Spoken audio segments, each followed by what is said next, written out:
Deborah, with her 30 years of being an entrepreneur and creating over 7 companies, knows exactly what it means to accept the mission.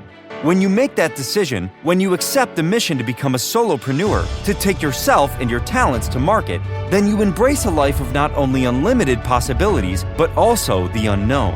It's an elixir of fear and bravery that only someone who's taken the leap really understands. On our show, Deb digs deep with her guests to highlight what you, the listener, wants to know.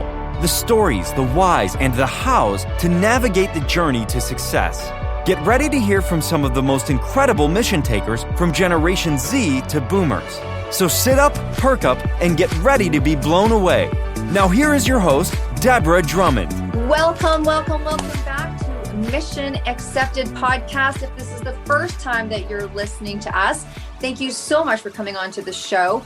Chances are you are a return subscriber because you guys keep us busy. You are sending in messages, you are telling us who you want to hear from, and you are thanking us. And we are passing those thank yous on to our guests because really it's them that makes the show. If you don't know why Mission Accepted is the name of this podcast, well, then you're going to find out today. But really, we interview the most interesting people because they have decided to take on a mission. Now, look.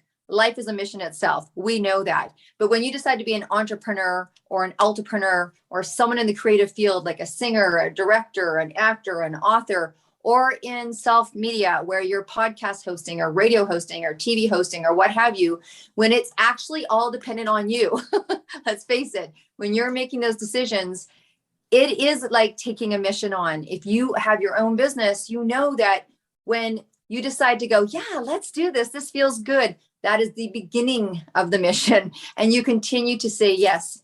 So look, we've got some real incredible people today that have done something I would say is extraordinary. They've taken on a topic that some people may not have. It's a pretty open, big-hearted conversation that people are having around this book. So I want to get right into and welcome these 2 incredible women that have decided to produce a book. And I'm going to let them share what that book is and why they decided to take this mission on. And really, it's incredible. So stay with us today and listen to what these ladies have to say. So Brenda and Sue, I would love to welcome you to Mission Accepted Podcast. So grateful to have you both be able to come on today. Brenda, let's start with you a little bit. I have some history with you. You're incredible in many of the things that you do, health and wellness and taking care of others. It was no surprise to me that you decided to write a book of this nature. You are a pretty deep woman. So maybe share with us a little bit, what project am I talking about and how did you guys get this started? Thank you so much. And yes, mission accepted and happy to be here for sure. So I'm Brenda Pierce. I'm known as the Empowered Nurse. I had a 38-year career in nursing and of course, you know, you become a student of life, you know, when you literally touch thousands of lives in their most vulnerable times of their life, you can't help but become a student of what is it that makes us tick and what is it that sets the trajectory of our life. So I accepted the mission with my book partner and friend, Dr. Sue Denk, to write about a very, very heartfelt and very personal topic, which is child loss. And so our book, The Secret Child, Life After Loss, brings together the stories of 15 parents of loss, and including Sue and I. And we really, it took us decades of life to get to this point to write this book. And it took us 5 years to actually put the book together. But mission accepted, we stepped over our fears, our terror barriers, and here we are. I love how you say terror barriers. And because fear is such a, well, first of all, it's a very common word. And we all relate to it, but then kind of like throw it off. Well, yeah, we're always fearful. But it's terror barriers because there's those things that are next level. There's those things that we need to work through deeper or collaboratively or get advice on or support with or kind of have that accountability partner in life. Like those are those things like, whoa, that's a big deal. You know, venturing into there is going to be maybe something that I need to think about very carefully. So I have no doubt it took that many years. Sue, nice to meet you. Share with us a little. Thank you. Share with us a little bit about your background, and what was it for you that decided to take this on and collaborate with Brenda and take this book to market? I'm the transformational psychologist. I'm a life coach. And like Brenda, I've had years and years in the healing field, and an entrepreneur in wellness also. And I, of all people, know about the balance of working through what's in your background and moving forward. So I knew I couldn't move forward without resolving this issue. And Brenda and I had learned that we had a common issue. And she talked about the terror barriers. And yeah, there's a lot of them. I mean, things that you didn't even know that just popped into our brains and popped into our hearts as we were doing this. And we needed to face this time and time again with the book by just reading the contributions. I mean, things that we thought had been, okay, it's all set. We've got this all fixed in our heads and in our hearts. You know what? It's things that go bump in the night. And the reason why I embarked on this with Brenda is it's something that needed to be done. There was nothing in the world for me to turn to when I lost my daughter. I knew nobody. And that, it was before the internet and everything, but I didn't have any resources. And I can't be alone in that. I couldn't be alone in that. So we decided that it was a hard book to write. Yes, we acknowledged it. We called that out exactly what it was, but it was necessary. And both Brenda and I realized and agreed that this is a part of our life's journey, and that it's just something that will help so many. And it also gives our children a legacy that they indeed were here, a voice. Wow. Well, congratulations. And I'm sure many people will thank you many times over. And it's interesting when we even do a presentation or even sharing this podcast or what it is that we do. We know there's so many things that we do that we have no idea the impact on someone's life, particularly when you are in the caregiving industry or sector. How many doctors see people, how many nurses see people. We know that there's, a massive, live happy, act of kindness world philosophy that's happened over the last 5-10 years. And we just don't realize the impact. But when you actually make that decision, knowing it's going to bring up probably emotions and challenges for you, never mind things like production dates and getting the authors to come on board and getting this to market and keeping it in the marketplace and having it make its impact, hats off to you. So now, how did you two ladies meet? I don't know who wants to answer that question, but how did you two ladies meet? Go ahead, Sue. I'll let you tell the story. It's really quite unique. It really is. We were contributors in another book. And through this book, throughout discussions, one of us said, we need to meet everybody. We wanted to know who the people were that we were writing a book with, contributing. So it was decided that we would go off to Nantucket. So we all flew into Boston and we had a collective SUV. And Brenda and I both have long legs. So it was actually a matter of survival for the trip, because we had the drive up and we had about an hour's drive before we could hit the ferry to get to Nantucket. So we both ended up with lots of luggage around us in the back of an SUV, talking and chatting.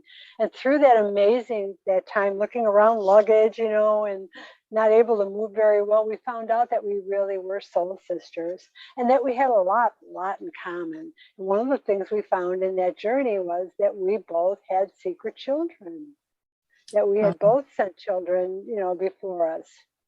So it was just something that was melded.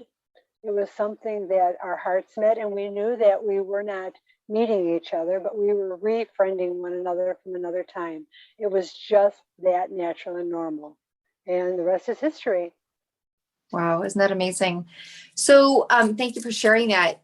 Brenda, maybe share with us a little bit. So there's a lot of anthologies and books where people are coming together. Obviously, you two ladies were in one, which brings up a very incredible point. I always say to people, sometimes we say yes to something. We may not be 100% sure. just like we don't know the impact that we make on people or what your book will make on someone. It'll save their life. And, we've heard that saying, one person's story is another person's, life raft, right? Mm-hmm. So we don't know the impact, but sometimes we don't know the impact of saying yes to something as well. It's like, obviously I know a lot about books. I know a lot about collaborations. I organize a lot of them, and people will be like, well, I'm not sure it's going to help my business if I do this. I'm not sure. And I'm like, you have no idea. It can do so much more. That yes to this book could lead to, there you go, a ride to Nantucket that's going to kick off a lifelong friendship. You just never know. I love Richard Branson, where he's like, just say yes and figure it out later. Just say yes and figure it out later. But so Brenda, tell us a little bit, what was it like to, I don't know how you find people that have this. How did the collaboration come together? Like, did you put out something on Facebook? Did you just talk to people you knew? Or how do you find people that want to first come into a book with this topic? And how does that conversation go? Well, it's really interesting. For this one, it's all people that Sue and I know personally. Okay. And through various, I've been out in the media world for quite a few years. And so from doing my events and things like that, you have these conversations and it crops up, or you find out on social media, somebody might make a remark about, well, this is so-and-so's anniversary. But these people all in this book are now family. They're our family. And we have our children to thank for bringing us all together. And so for this book, it's a very personal mission and collaboration of finding the people that just showed up and we knew. So yes, that's how we did it. Right. And how long did it take for the book to get together? Like, how long did all that process take? And how did you guys support each other through that process? Well, you can go ahead on that one, Sue. Okay, I have to laugh on this one because I give credit to Brenda all the kudos in the world, because she is an amazing person, an amazing writing partner. She worked around my crazy schedule. I have a private practice, and there was 9 other things going on in my life throughout it. It took about 5 years from start to finish, and all the patience in the world. You need that when you're co-writing with somebody, because you don't know all the time what's going on in their life. Brenda worked crazy hours. I work crazy hours. She would get called in for a shift when she was working, and I would get called out for an emergency. But 5 years is the answer. The down and out thing is 5 years is what it took for us to write this, to get it together, to really get it together. And I would like to say actually putting it together, because we talked about it for probably 8 years. And then we finally kind of said, if we don't start, we're never going to start. And then even during the process, there were starts and stops that could have thrown us or derailed us permanently off of this. And so it was quite the process, but we want to move forward with further books as well. And we're planning on at least 1 or 2 per year, depending, because there's so many avenues to this topic. Now we've got our process in place and we know our do's and don'ts, because that in itself is a huge roller coaster. We've now fast tracked that. So yeah, we're not going to be 5 years for the next one. No. Well, the amazing part about it too, if I might interject, is sometimes the universe really sets you up for what you're supposed to be doing in life. And I had been going through all of the papers and everything I had written throughout all my education, and I found that I had kept one paper, and it was a paper on parental bereavement. And I never knew why I kept that until we started writing the book. And that gave us so much of a basis of the research that really you have to do when you're writing a book, but it gave us such a basis for the research that we kind of sat and laughed about the fact that, yeah, this is the one that was left out of the pile that got shredded of papers.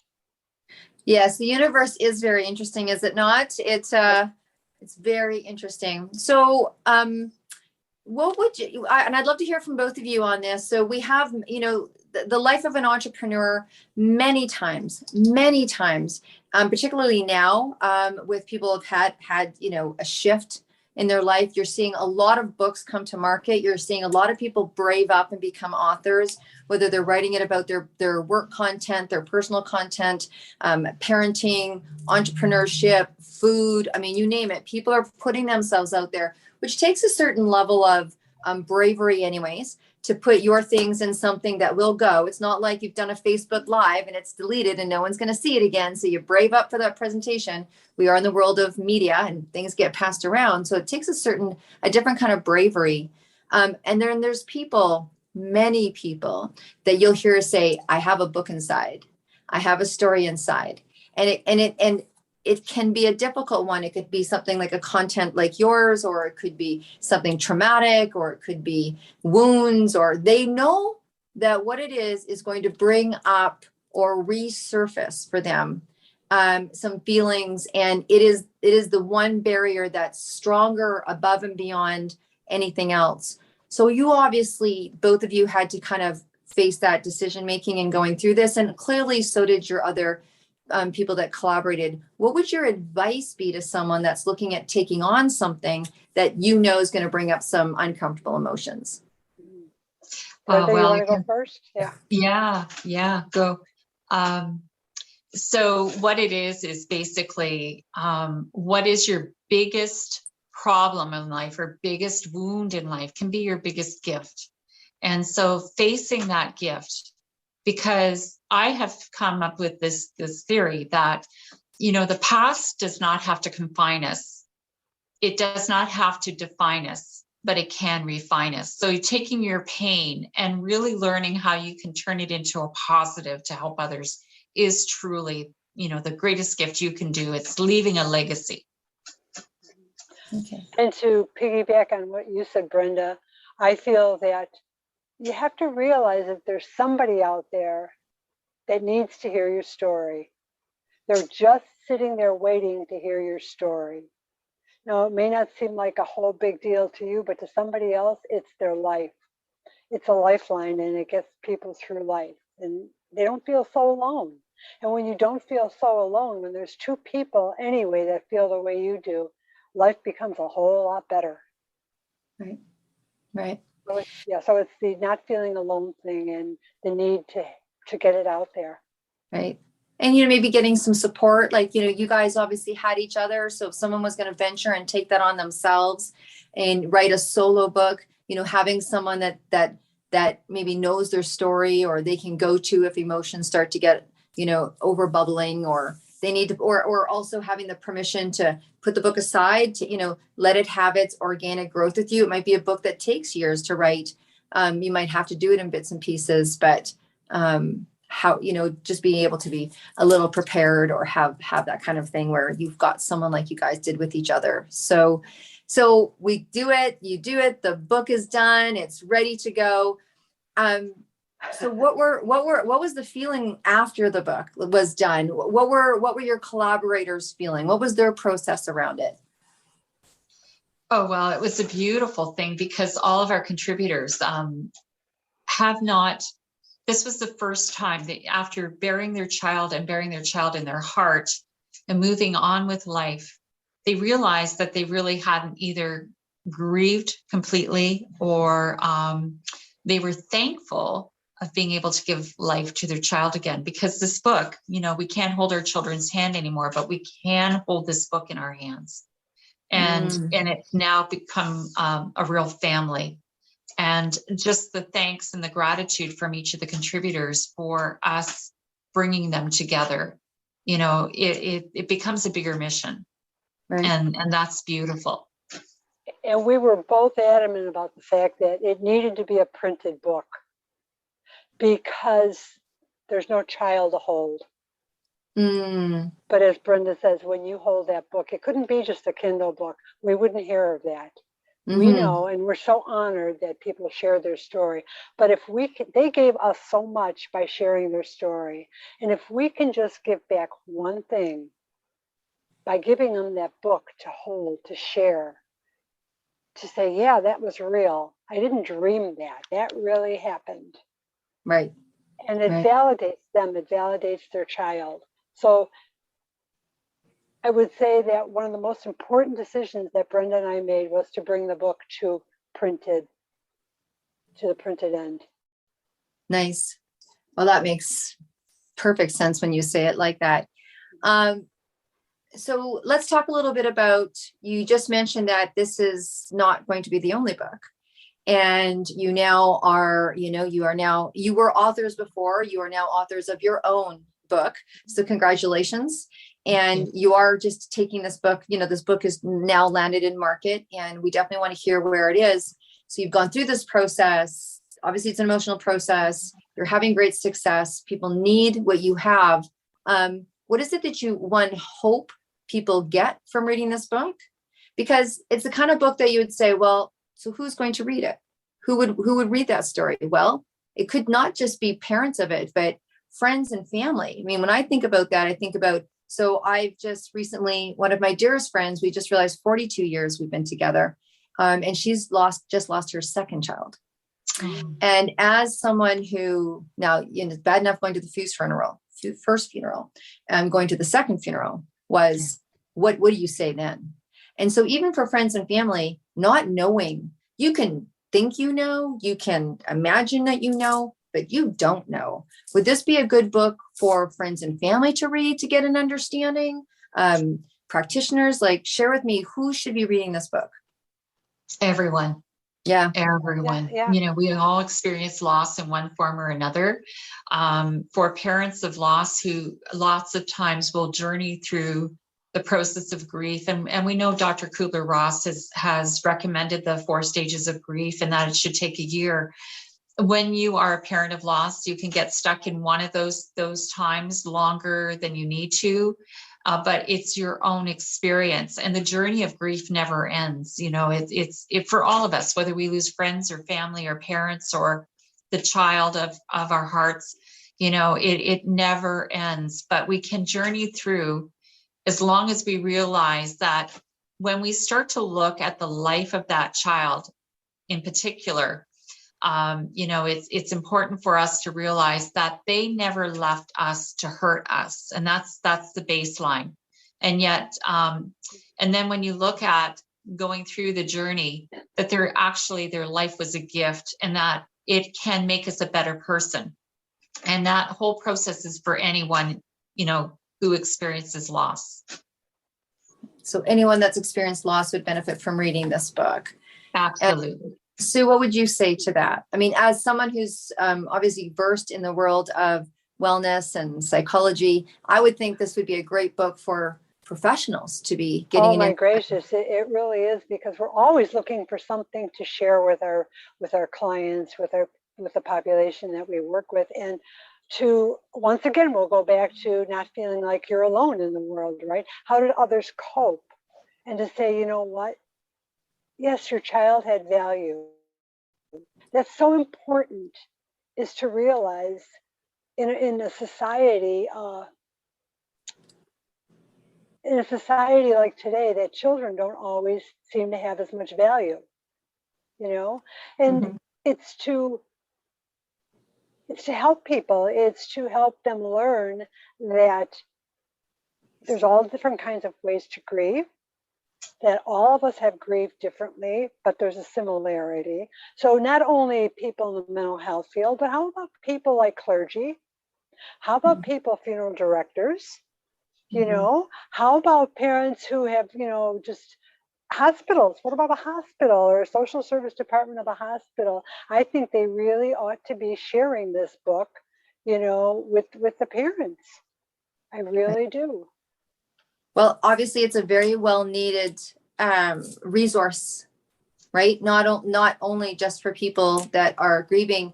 Obviously we have viewers that are watching us right now and listeners right now, and there's many people that are identifying clearly with what it is that we're saying.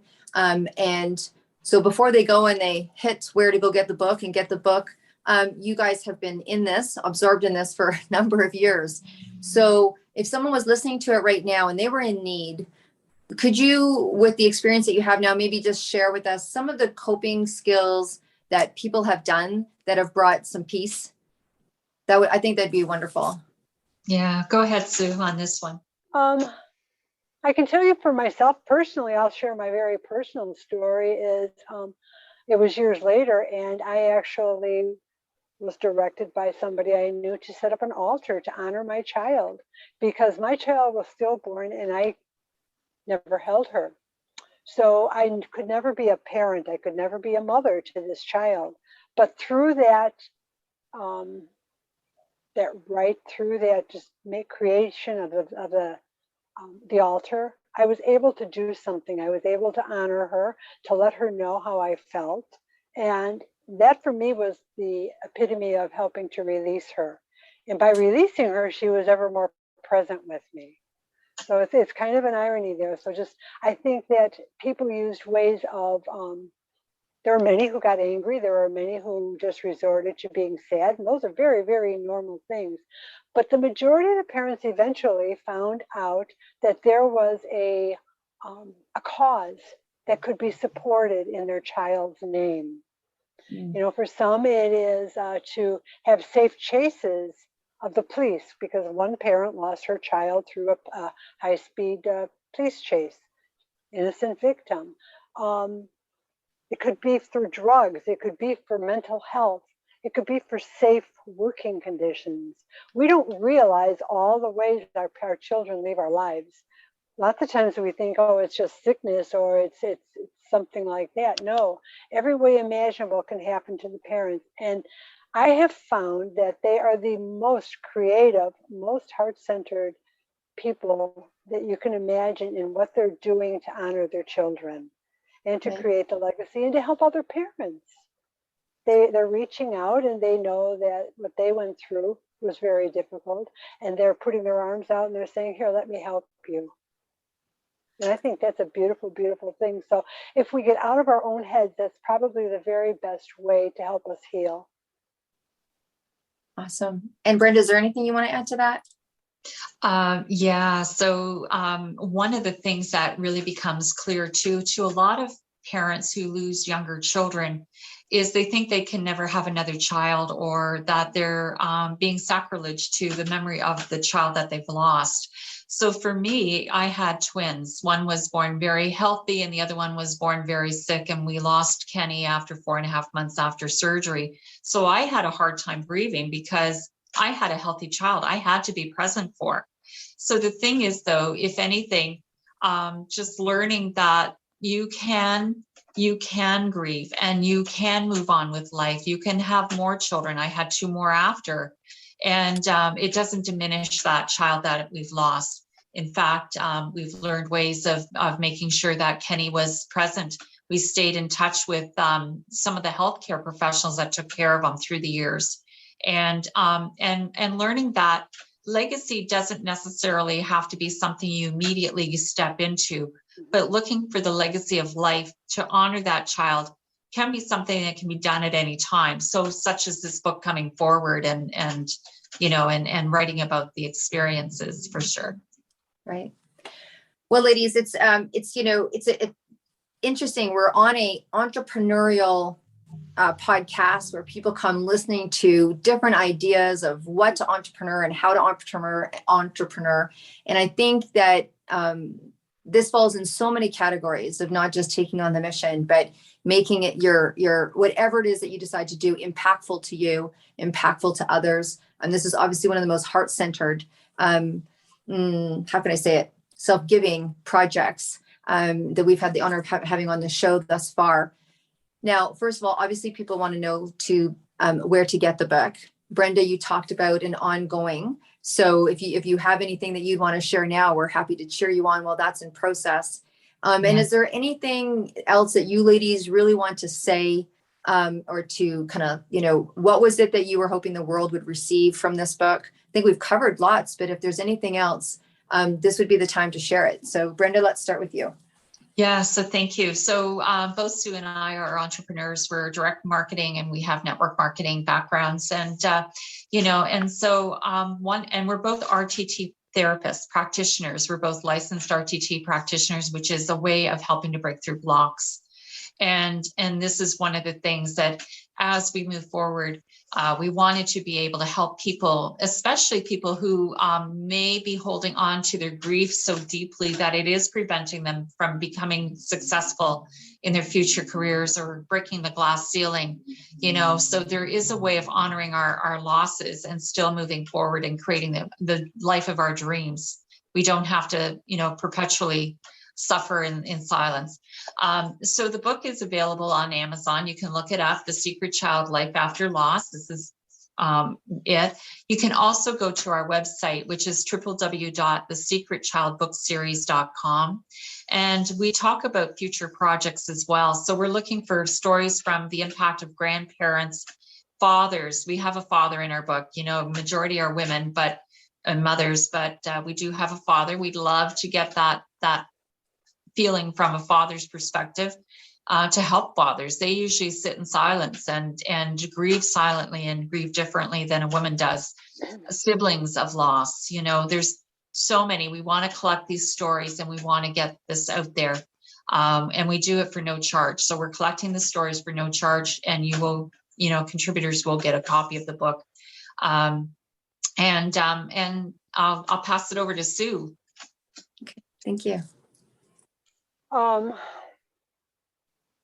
don't know if I can really, really add to what Brenda has says. What do I want the world to know? I want the world to know that it's okay to grieve. I want the world to know that it's okay to show your emotion and to be human.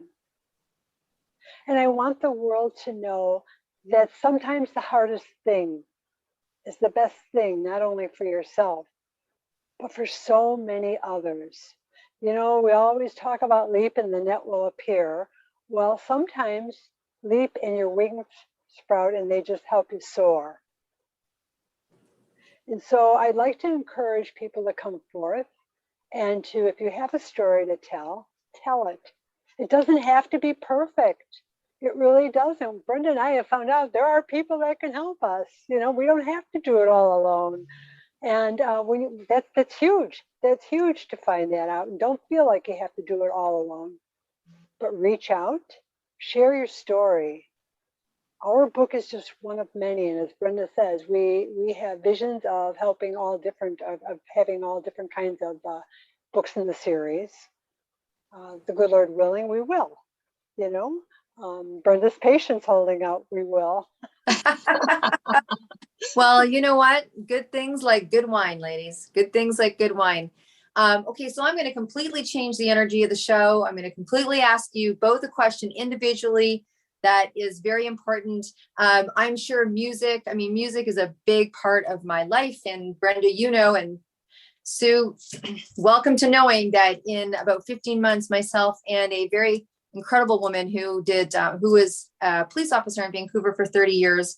I'm an entrepreneur for 30 years. And so we're delving into raising money for a music association called She Is the Music. It's Alicia Keys' organization, because it's a global organization that really helps just the power of music. And I'm sure with your topic that people have used a lot of music for a lot of healing. And that's literally what we believe music to be. So anyways, we're walking 10 marathons across Ireland for the sake of the music industry. So I want to ask you a question that's based around music, and it's a separate question for each of you. And you're not going to the same desert island. You're going to a desert island by yourself, and there's no one else. And you're packing your suitcase or your trunks or whatever you're taking, and you have room for one album. One album. What album would you pack with you to take with you? It's obviously an album that you could not imagine not listening to the rest of your life. So Brenda, we'll start with you. What album would that be? It would be Parachute Club and Rise Up. And they're a Canadian band from Quebec. So Rise Up is such a powerful, it's an old song, but every time I hear it, I can't help but think about, raising the vibe, right?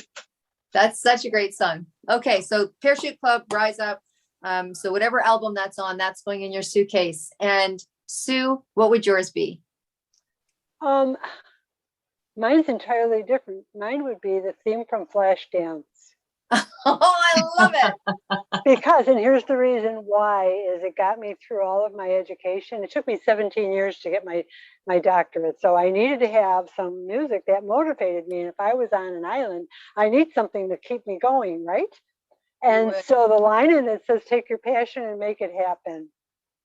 That's awesome. That's awesome. So ladies, you now have been reminded of the song that's going to rock you through to your next projects. They're both fantastic. And I just want to thank you so much. And I want to encourage everyone out there. Look, we've all had some kind of dance with the experience of grief. And I think just knowing, I mean, when I'm listening to you talk, I'm like, wow, I do know a woman who works with helping people plan their funerals, and even having like life insurance agents. They talk about these things. And all that. I mean, really, what a powerful resource, and honestly, so needed. It's hard to imagine, right? So every hospital waiting room should have one sitting there, because someone's going to pick it up, right? At hospices and places like that. So anyways, so I encourage everyone to go onto their website, find out about these two amazing ladies, purchase your book, and share it, right? That's the best thing, share it. And so also share this episode. When you hear this episode, share it with everyone you can, because what a beautiful way to look at something that wasn't necessarily so beautiful. Ladies, thank you so much for coming onto the show. And for any of you that are listening out there, if you have a story to tell, you're an entrepreneur, an entrepreneur, or creative, or you've got a book launch coming on, or something that you have created, please contact us. We're happy to support to get you onto the show. And again, Sue and Brenda, thank you so much for spending your time with us today. Thank you.